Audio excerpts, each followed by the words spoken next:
15 murders. Letting ads We're gonna do 15 murders. waste your time is so 2020. So y'all, we're gonna do 15 murders that were actually caught on camera.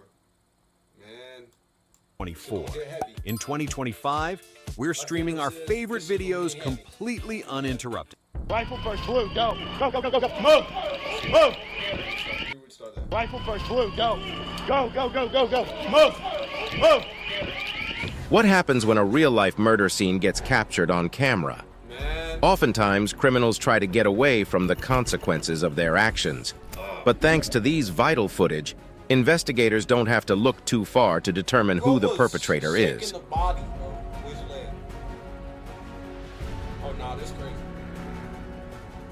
In this video, we will take you through 15 murders that were actually caught on camera. From politicians who got killed live on TV to horrific murders caught on doorbell cameras. These are some of the most disturbing footages ever recorded. Man, imagine, bro. Hold on, y'all. Imagine that was one of your family members, bro.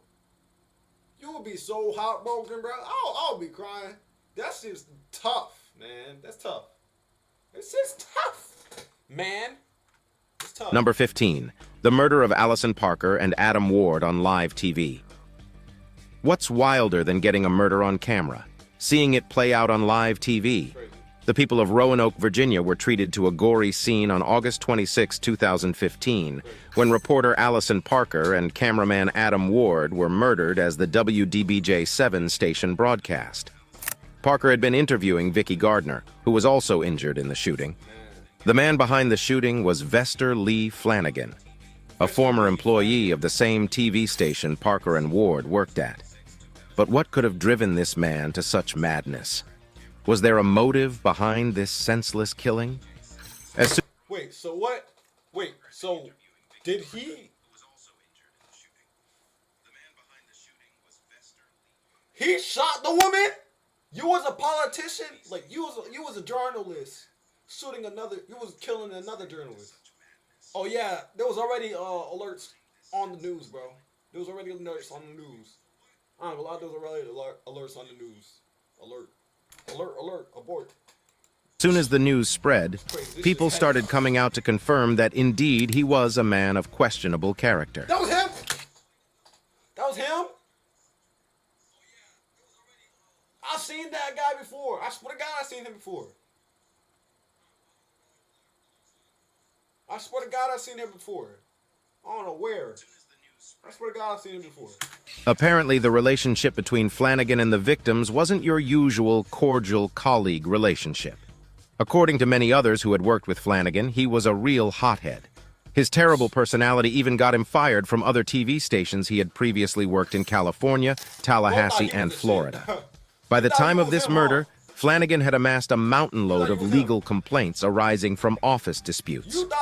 But why did he have a personal beef with the duo that... Are you a lonely man with nothing going on? Why not learn how to code? DevSlopes is the only coding academy out there that teaches you how to earn income while you learn how to code. How do they do that? They nurture the living... got murdered. Turns out Parker may have been the reason Flanagan was fired from WDB-7. What? So 15 shots, they saw Parker scream and run and heard her crying on, oh my Lord, oh my God, as she fell, Ward fell too. And the camera he had been holding on his shoulder captured a fleeting image of the suspect holding a handgun. Damn, this shit's heavy.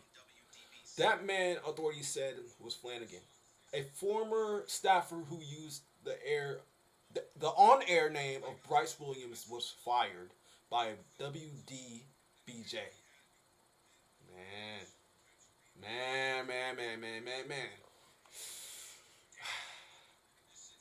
He was a co-host,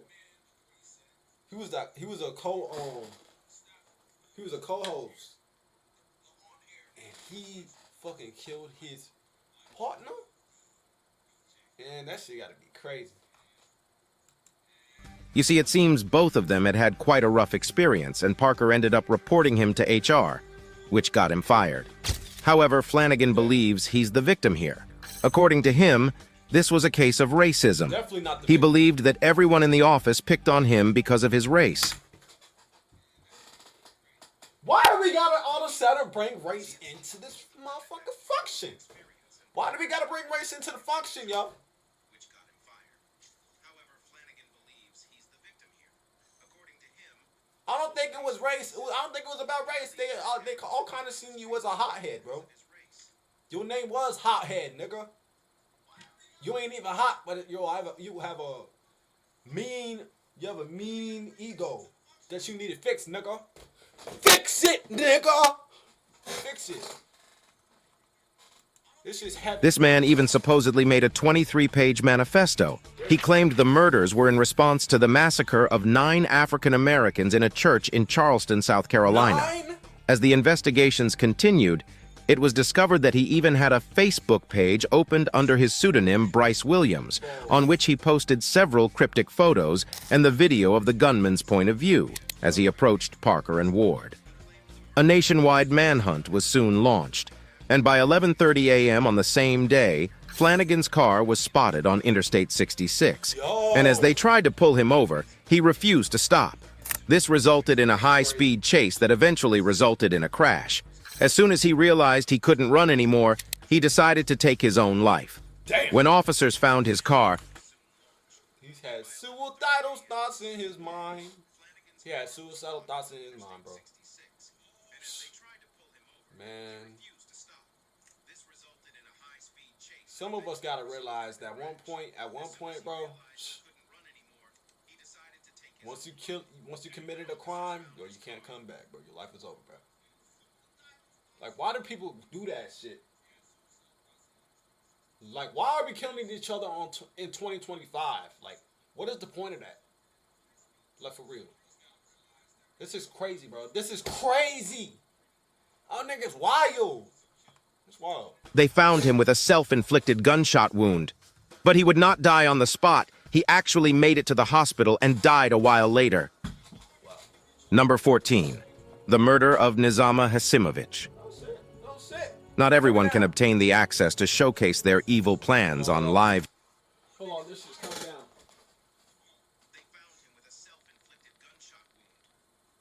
Okay, I fixed it. TV, some choose to live stream it instead. Let us introduce you to Nermin This nigga Sulejmanovic, who not only murdered his ex-wife in the presence of their baby daughter, he also streamed it live on Instagram.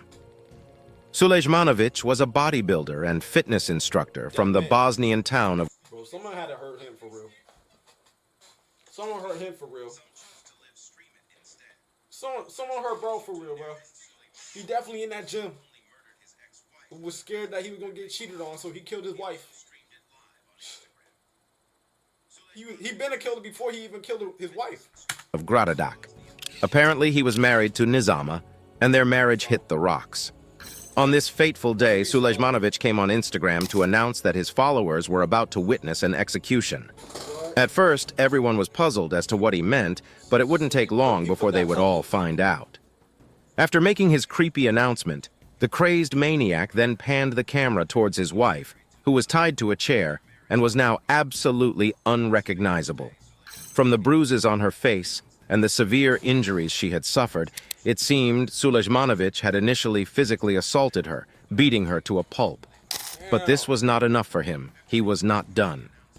Then, right in the presence of about 12,000 spectators who were watching the live stream, Sulejmanovic pulled out a gun and shot his ex-wife right in the head. The shot rang loud, and everybody was... Oh yeah, this nigga gotta get put out, bro. You crazy, nigga. Filming in 12,000 people. And you got your wife beaten, badly beaten, to the point where she can be unrecognized. And you shoot her in her dome? Shot her in her temple.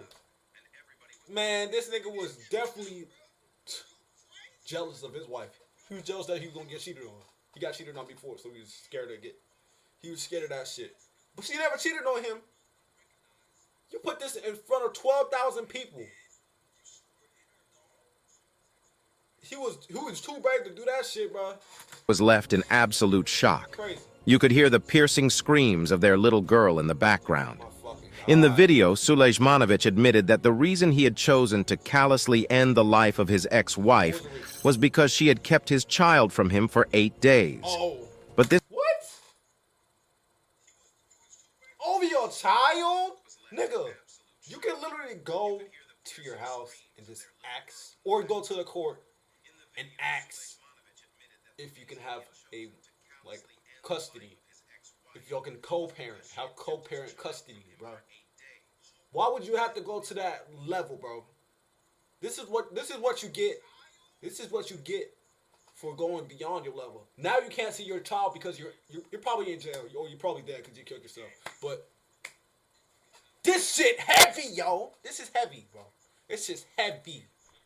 This man was not done killing people. He had more mayhem in mind. Juggling multiple client sites?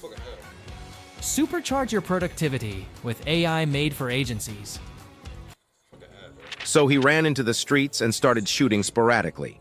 His murderous rampage ended in the killing of a father and his son, and a police officer also suffered a non-lethal injury.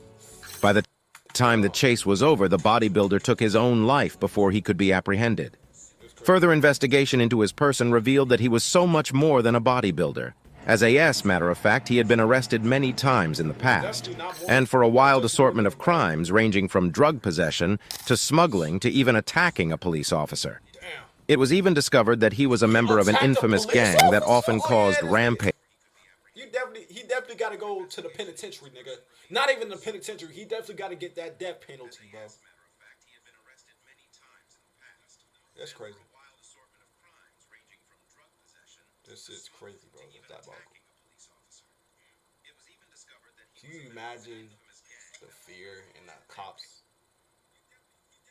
like, the situation, bro? Imagine we was in that situation of the cop, bro. And this big ass, buff ass nigga just wrapping you around your neck, wrapping his hand around your neck and smuggling you, bro. Nigga, you in this is a fight or death situation, bro. You either dying or you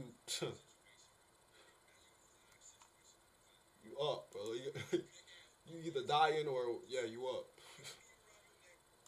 Page and mayhem in the area. Unfortunately, his innocent ex-wife had to bear the brunt of his last anger, right in front of thousands of people. But if you thought this story was tragic, wait until you see what comes next. Number 13, the murder of a K.A. On February 10, 2023, news of the death of one of South Africa's leading rap artists hit the airwaves. Everybody scrambled to confirm or debunk the news. Most people prayed and hoped it was fake news. But when the CCTV footage of the shooting came out, everyone... Keep falling, like...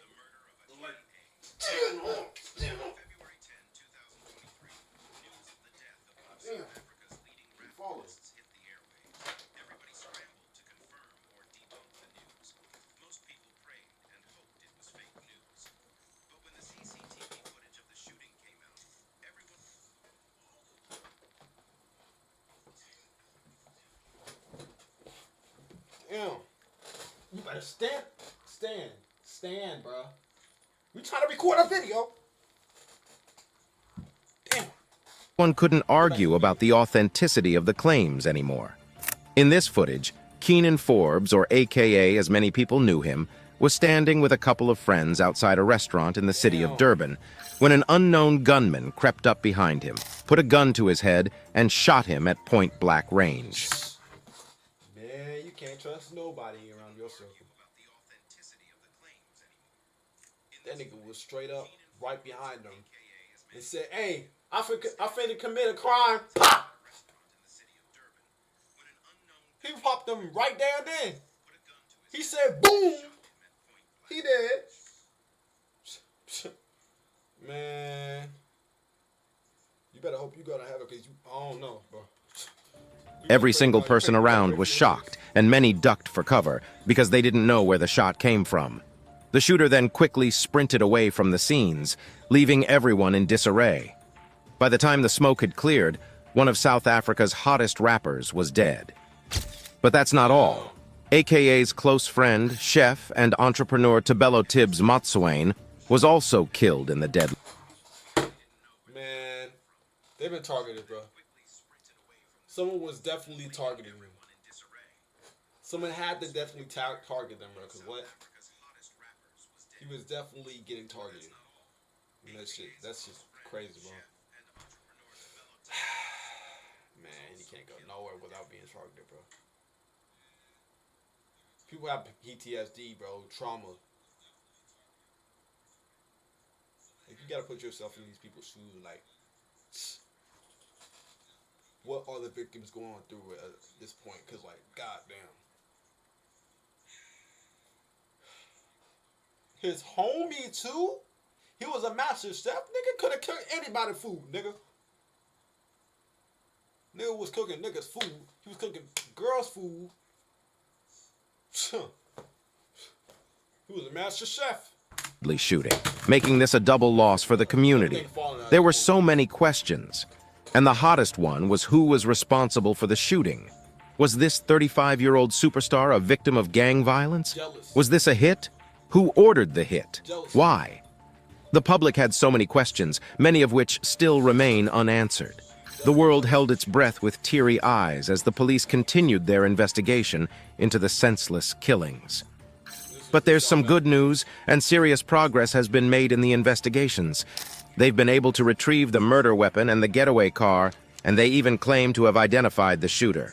Although they are keeping some of their findings hush-hush, which is quite understandable because what we're dealing with here is a high-profile case.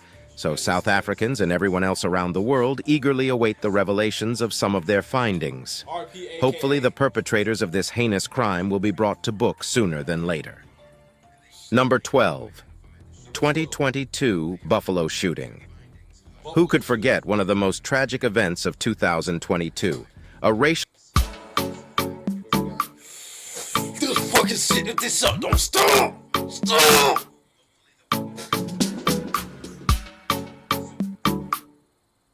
racially motivated mass shooting, which resulted in the death of 10 African Americans in Buffalo, New York. Admittedly, there were so many mass shootings in the United States in 2022 that it was so hard to keep up. But this one in particular stood out for its brutality, and of course, the fact that it was captured on camera. On May 14, 2022, an 18-year-old male by the name of Peyton S. Gendron took to the live streaming platform Twitch to take his followers on a wild ride with him. But this was no clout chaser. Gendron went out with the singular intention of hurting people. In the video obtained, you can see as he pulls up into a top-friendly market supermarket, located in the East Side neighborhood at about 2:30 in the afternoon. Now, this area has a high population of black... I would have been knew something was off, bro, if I was one of his subscribers, bro. I would have never came. He asked his followers to come up there. One of his he asked supporters and followers to come up and shoot him. Man, they your followers. Why you turning your backs on your followers? You crazy, nigga. 18-year-old. people, which was probably why Gendron selected it as his target. In the video, Gendron brandishes his high-grade weapons, which he packed as though he was going to war. As he pulled into the parking lot of the store, his plan was to go on a murderous rampage and stream it live on Twitch. Gendron... You know goddamn well Twitch was gonna do you bad, bro. Why is you... I can't understand niggas, bro. Why we gotta kill in 2025, bro? Why do we gotta kill, bro? Why are we killing niggas? Like, why are we killing niggas for real? Like, this don't make no sense. It don't make sense. It don't make sense. Y'all niggas need to make your minds up, cause it's either a life or death situation. You getting put in jail. Once you commit a crime, it's over for you, bro. Gendron first shot 4 people in the parking lot, killing 3 of them. By this time, Twitch had shut down his stream, but he kept going anyway. He proceeded into the store to continue his mass execution and shot 8 people, killing 6 of them. As former Buffalo police officer Aaron Salter Jr., who was... Oh, yeah. What was that police officer gun when he was right there? He killed a police officer? Oh, yeah, he definitely got years. He got some years to spend in jail. Not even that. They need to put him in that penitentiary. He need to go to the penitentiary. Now an armed security guard tried to shoot Gendron. His thick body armor stopped the bullet.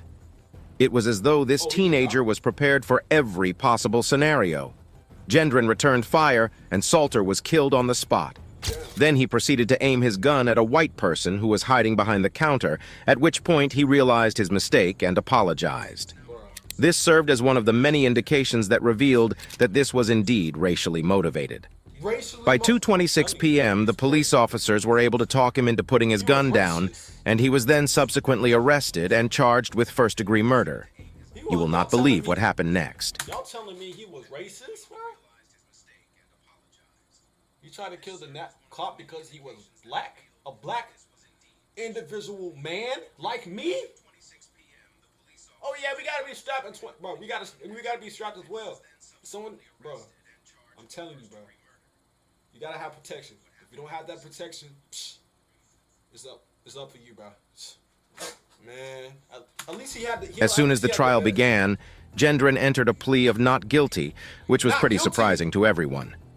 Luckily, his gimmicks didn't work, and even though his lawyers tried, he was found guilty of all. Look at this man. Look at this man. Look at this man. Hold on. Does this man look guilty to you? Does this man look guilty to you? He's definitely not guilty.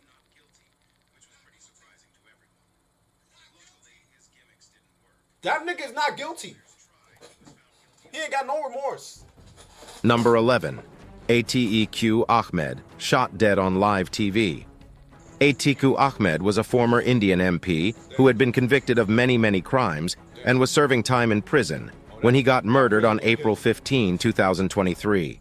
To be honest, Atiku Ahmed was not really everybody's favorite person. He had his hands in almost every single illegal activity you could think of, from kidnappings to assault to murder. This guy did everything. From kidnappings to assault to murder. But this persona unraveled as Ahmed was accused of kidnappings, murders, extortion, and land grabs. I don't know. I don't even know if Ahmed was even an innocent person, because at this point, bro, this guy did everything. For years, allegations had been piling up against him like a mountain, but he had the police in his pocket, so he often evaded facing the consequences of his actions. But eventually, the long arms of the law caught up with him, and he was sentenced to life imprisonment. But it wasn't within the prison walls that this man lost his life.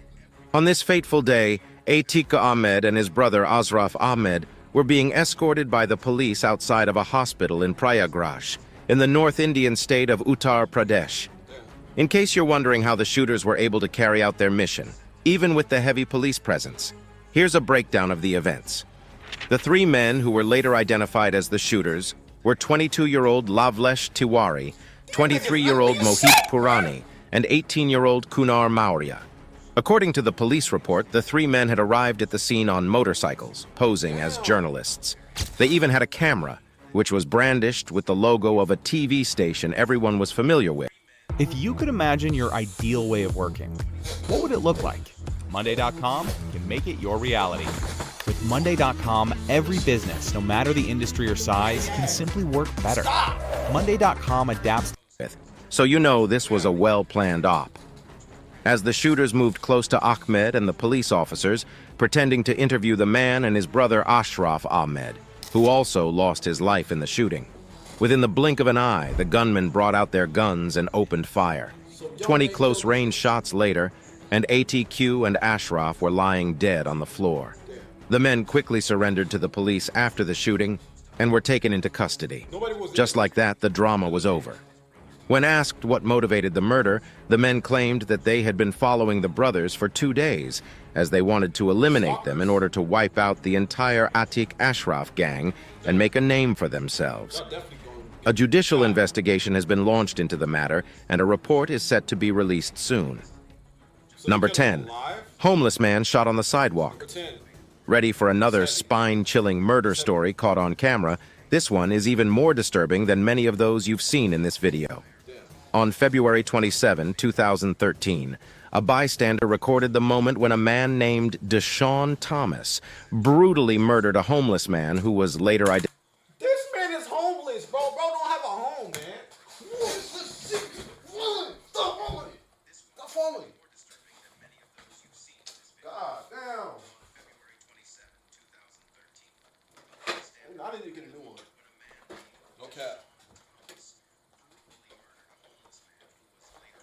tab I need to move.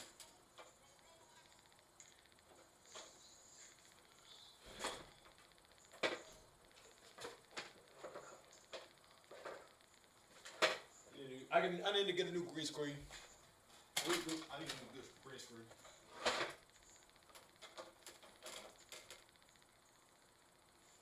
Okay. Okay, y'all. Is it stable? It's stable. Fucking God.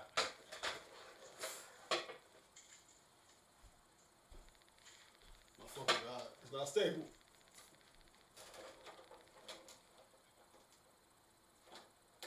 Yes, we good. Stay right there.